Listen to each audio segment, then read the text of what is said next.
270 electoral votes necessary to win. Repeating now, the president has won re-election.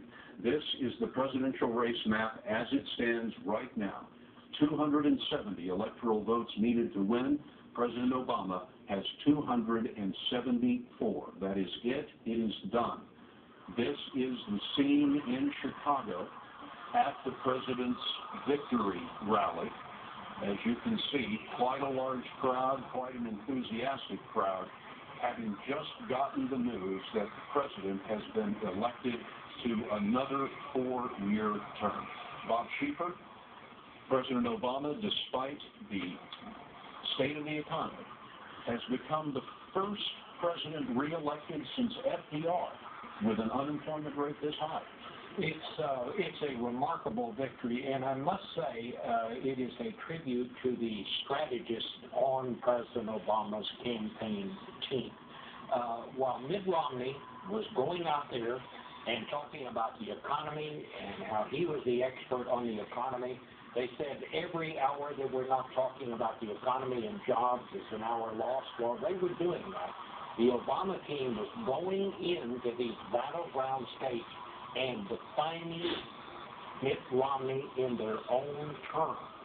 And their terms were, this guy is not somebody who's going to fix the economy.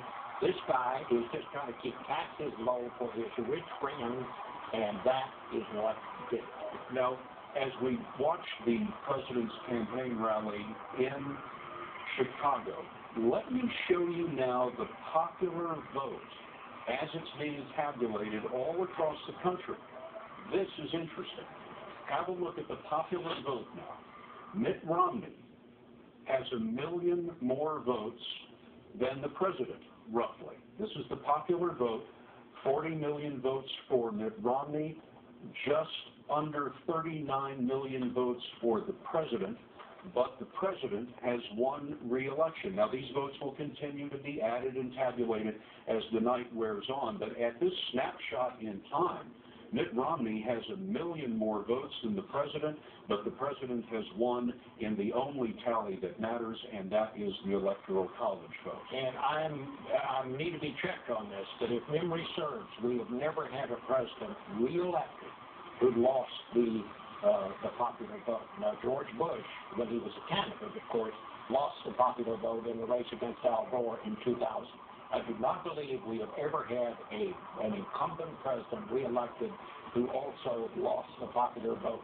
This is going to make governing extremely difficult at best. But, of course, the vote's still being counted, and we don't have the final numbers, but that is the way it is at the moment. Nora? This was the most expensive presidential campaign in history. More than $2 billion spent. Money was not an issue. And yet this is a status quo election. We've got the same thing we had before this election. We have the same president. We have the same Republicans in control of the House and the same Democrats in control in the Senate. And guess what? They all need to get together and fix the fiscal cliff problem and all the problems that they didn't fix 6 months and a year ago.